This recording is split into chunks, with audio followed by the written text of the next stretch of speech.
Hello and welcome to Body of Knowledge, where we believe that the body helps make knowledge.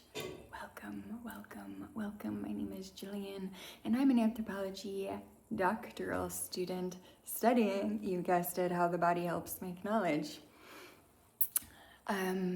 Okay, despite that super fun introduction, I don't imagine this will be a super fun video. I've been going round and round and round and round and round and round and round and round in my head about this, and I don't think I'm going to be able to focus until I get something out of me. I want to talk to two things. One, vulnerable observation or anthropology that breaks your heart. And two, I want to speak to something in the last video that could be perceived in the opposite way that I want it. I'm going to start with that one because that's easier. So I said two things that seem to contradict each other in that video. The first, I said that I shared a video documenting a narrative format, I guess it's not narrative format, in poetic format, some violence, and I was worried that I was recreating violence, but I was also worried that silence would also produce violence. And then later in that video, I expressed my own anger at someone who had victim blamed and shamed someone who chose to be silent. And that's not a contradiction. I have the capacity right now to not be silent. There have been other times in my life that I have not had that capacity, and so speaking up would have been also doing violence against myself, if that makes sense. So this can ebb and flow and change, and the only person who has a right to decide is the person who is choosing to speak or not to speak. So I just wanted to make sure that I said that very clearly. And I have done a lot of work to be able to hold space for sharing that. Which brings me to the second part, anthropology that breaks your heart. I think I might do my second comp on this. From my understanding, so that's my way of saying, like, I've only really been lightly introduced to it, but it speaks so much to me. Ruth Behar wrote something called vulnerable observation, and from what I understand, the whole premise of vulnerable observation or anthropology that breaks your heart is that including our own personal thoughts, feelings, emotions, and experiences in the field is not a weakness but a strength. An anthropologist in the field is seeking to understand humans, and if we run away from our own humanity, how can we possibly expect to see it in another human? Anyways, this is how I've come around to rationalizing sharing what I'm about to share, partially about silence, partially about capacity, partially about including my own experiences in my field. And part of the other reason is, this is probably going to be a ramble. It's just like a lot of convergence in the universe is like, you are going to deal with this and think about this. Like, you can't turn around because I will present to you with another facet of this. Yeah, so I'm feeling less triggered now, but it was probably like a good 5, 6, 7 days that my body was in a state of like terror, and I was moving around my life and my world consciously telling my body, you are safe, everything is okay, and my body was not regulating. And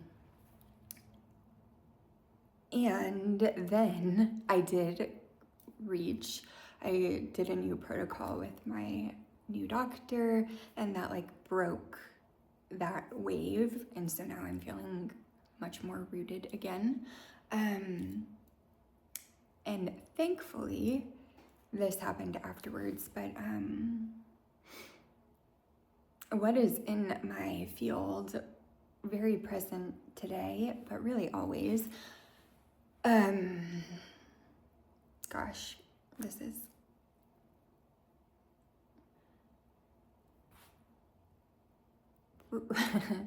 where to begin.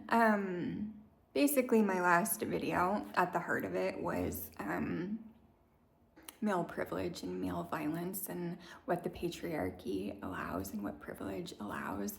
And I mentioned in a video that I have had 2 stalkers, and one of them chose that video to make his presence known, which is a little bit ironic. And you know, that is something that is always with me. This person is incredibly violent. It is my biological father, who I really don't know. And it's just so interesting to me because my dad, who adopted me, when he found out I was in a PhD program, he gave me a hug and congratulated me and told me how proud he was of me. And this man, this stranger,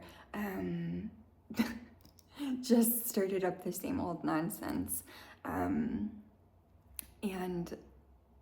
my mom left him because of his violence.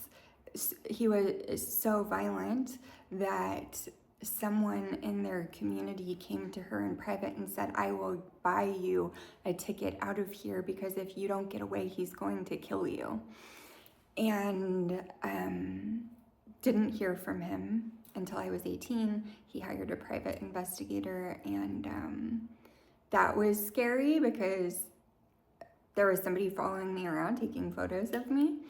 And then I did meet him and spent some time trying to get to know him briefly,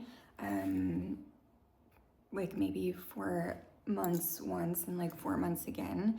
And it just quickly became clear that he is not a safe person. He's a manipulative person. And so I walked away from him, which did not make him happy. And so he would show up at my work and just following me around, you know, hiring a private investigator instead of respecting my privacy. I went to the police and I could not make them understand that I do not know this man. Yes, I exist because of his sperm, but I don't know him. He's a stranger to me. And so the police said they were not going to do anything. That's making me think of Native American DNA, Kim Tallbear, talking about how this focus on DNA is causing so much harm and damage. And that is for everyone, because all the police saw were the DNA, not the fact that we have no connection, no kinship, and they said that they couldn't help me. And he called me after I went to the police and laughed at me and said, do you really think that's going to stop me? And like this has continued basically since then. And another reason that I'm speaking is he just commented on that last video. And so now he's back in like my presence. And if he's watching this, like I genuinely have no idea if he's even bothering to watch what I'm saying. Just so you know, yes, you are getting through to me. Yes, you are hurting me. Yes, you are causing harm and you are being seen. And now I am strong enough to hold that and more. You can't break me now. but also just stop because it's annoying and embarrassing. And so I want to say that on here because based on his past patterns, if you see comments and you're wondering, why is Gigi such a horrible person who won't just give this, all he wants is the time of day and he has all of these things wrong with him, and like, just say hello. If you're wondering why, he's violent and not a good person. Conversely, if you are wondering why you're watching this channel because you see some comments before I can erase them, listing all of my faults, of which I have many, and how horrible and awful a person I am, with receipts no less, yeah, probably true. I'm not perfect. I'm not here to be an example. I'm simply here to share my field notes and my PhD journey. So it's like, he's like, I had the thought that he is like, I'm obsessed with supernatural, and there's these like creatures that Sam and Dean hunt down. It's like they've been silent for years, but they've come back up to feed. That's how I'm feeling about him right now. It's just this like energy vampire, needing acknowledgement, and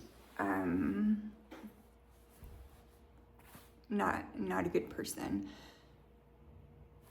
And I think we should break the silence if you have the capacity to do it. And I have built my capacity through self-work, but also through building up a network of support and people I can turn to. My grandma was part of my network of support, and she kept him at bay, and now she's gone and he's back. But because of her support for all of those years, I have built the capacity and strength that I can handle this on my own. And again, I keep trying to say, like, why am I sharing this? I tend to be pretty private about giving out my phone number and giving out my email address, just because in the past, any time that he gets either of those, I just get a barrage of hate mail. Really, like, the vitriol spewing out of this man is incredible, and thankfully funny, because some of it is true. Like, I'm not perfect, but he did gift me a car, and I did take it. I was like 20 and I needed a car. Okay, I did that.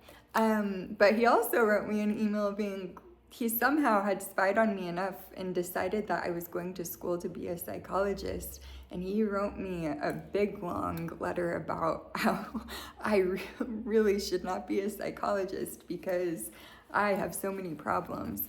And like, first of all, go watch Shrinking. Can you even be a psychologist if you don't have problems? Second of all, I'm not training to be a psychologist, so we're good. Good on that. I keep getting away from why I'm sharing this. So I'm private about sharing those things because I have had to stop using a couple emails because he'll just create new emails. He'll just use the VPN. You know, there's a lot of ways. We don't have a lot of protections for cyber harassment. So I try to keep it clean. And at my new job, it's a bunch of people, and I've been expressing to them, like, here's my professional email, please use this. And then I am CC'd, my personal email is CC'd with like 50 other strangers. And that happened today. And after I had seen this comment and known that this is something that I need to brace myself for, the impact of, and it like put me in this tricky spot where I need, for my own safety and peace of mind, to protect this boundary, but I don't want to like suddenly disclose this huge history that I have such trouble articulating because it is vast and far-reaching, and then like these cultural assumptions and about DNA.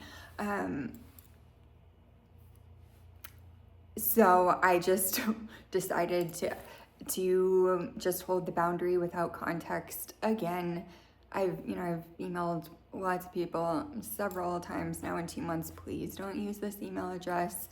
Did it again. I know the person is gonna be like, what a bitch. And I'm like, that's fine. But like, I don't feel good knowing that someone thinks that I'm being like difficult because I'm trying to preserve a sense of safety. Whereas I'm going to start new work, freelance work with an incredible journal called Dark Matter Women Witnessing. And that person who hired me, I know her from Goddard. She was my first advisor. She knows all of this is happening. And so, and doesn't see it as a detriment or a flaw or me being difficult. She sees it as actually a boon. Going back to like anthropology can break your heart because of my experiences, because of my grief, because of my pain, because I have seen to large extent, smaller than a lot, larger than others, the darkness that humanity is capable of. She sees that as a boon and a gift to spreading the message of the journal. And so just sitting with these two things, almost parallel, one position where I have not disclosed, another position where I have, and which one feels realer, which one feels more true, which one has more space for compassion and wholeness. And it is through disclosing my broken heart that I have found strength, security, and safety, and a larger network of support to hold me when a mediocre white man thinks that it is his privilege to access me because of a sperm. Just like white male privilege at its finest, and giving me so much more respect for my real dad.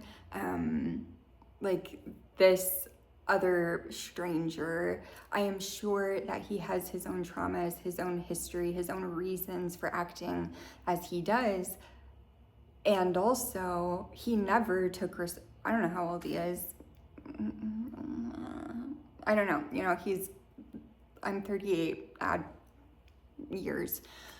So in all of those years, minimum probably 60, right? Minimum 60, he's never taken responsibility for his own healing. Whereas my dad, he doesn't have white privilege. He gets stopped in airports because of his name and because of how his face looks. And he experienced trauma and violence in his adulthood, and he certainly wasn't perfect, none of us are, but he took responsibility for himself and me as a kid, and held space as best as he could for in a time and place and situation not versed in trauma, to be more gentle with me. And he doesn't berate me for being a horrible person. He has held me accountable for some mistakes, but it's different. It's kinship, it's belonging. He is my dad, and it has nothing to do with DNA. And all of these experiences are why I am in the field. Like, yes, I am studying pleasure. Yes, I am studying the magic and wisdom and enchantment of the body, but it is very hard to have a single conversation with anyone about these things where trauma does not come up, where hurt does not come up, where pain does not come up. And I want to show up to the people who I am asking to show up with me, to share themselves for me, for my dissertation. I want to show up with them honestly and really. Okay, that's good. I was getting a little too preachy. Good, my vocabulary. stopped me. So yeah, it's been a lot. I have built up the tools and the capacity, and it's at a cost. And so like one thing that I have not been doing is going to classes. Like I have a lot of places that I need to show up, and I want to show up fully and solidly and fully present, because I know that when I don't show up that way, it hurts other people. Like even when it's not personally, we can't help but receive and reflect and project. And I know the value and importance of community, and I don't want to show up like for my own self, my own vagus nerve, and not be able to offer anything back, because that feels quite extractive and it doesn't feel like generative for community. And it is taking a lot of my tools right now, just given the state of the world, like the constant influx of the horrible things that men are doing. And so like Monday I had to teach a pottery class, and I spent 2 hours beforehand doing breathwork sessions so that I could go in and hold space, because like I have a responsibility as the teacher to hold space for the class. And I have experienced on that side of things, when somebody comes into the group space for themselves, to extract only for themselves with no care or concern for anyone else in the class, and it doesn't feel good. And like my pottery mentor who's helping me become a better teacher is like, you have to let people come for whatever reasons that they want to be there. Everyone's there for different reasons. And I find it so rude. I find it so rude. And I know it's not about me, and I still can't set it down. So I don't really want to show up to spaces when I'm like, it's taking me so much effort to be in relationship to other people, when I'm not sure that I have the control to, be there for myself, hold space for myself, and also give reciprocally. And so I don't know what to do with that. I mean, last week I definitely, like, my body was very activated. Maybe as I'm working with this new practitioner, and interestingly, the thing that settled me down is, I don't know the actual term for it, but like mega dosing melatonin, and not just at night, like taking huge doses several times a day. But it didn't help me sleep. It calmed my nervous system, but like last night I barely slept. But it's bringing me to a point that is manageable. Like I said, I have so much support right now, and I'm so grateful for that. And I don't know that I would have, I tried to be careful, because I don't want to do like spiritual bypassing or to erase harm and hurt. But I am not sure that I would be studying what I'm studying if I hadn't made space for my own heartbreak. So allowing it in, the raison d'etre, I'm doing a disservice by not allowing it in, by not documenting the process. And just setting up some context if folks see things. Yeah. Okay, now that I've done that, maybe I'll be able to sit down and think. I got feedback on my Spinoza paper, and it was great. The paper was great. The professor liked it. So good. Good. I pushed the boundaries, and it paid off. And then I was going to do a course for my Other Ways of Being Human class I met with my professor yesterday and decided, instead of focusing on the whole big picture, I really want to take some time to explore the pluriverse and how that relates to the body and how that relates to relationality. So I think I'm going to introduce my professor at CIIS to the Goddard packet. What's the packet? That was always the question. But basically like an in-depth exploration of research. So like fusing together the very academic CIIS with the very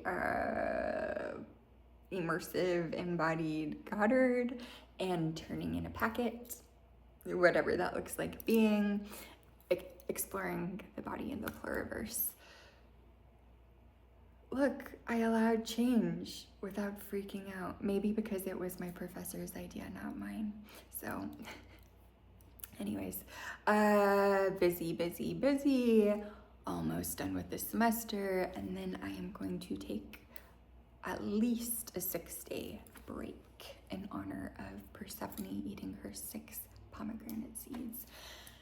That's it for now. Think before you comment.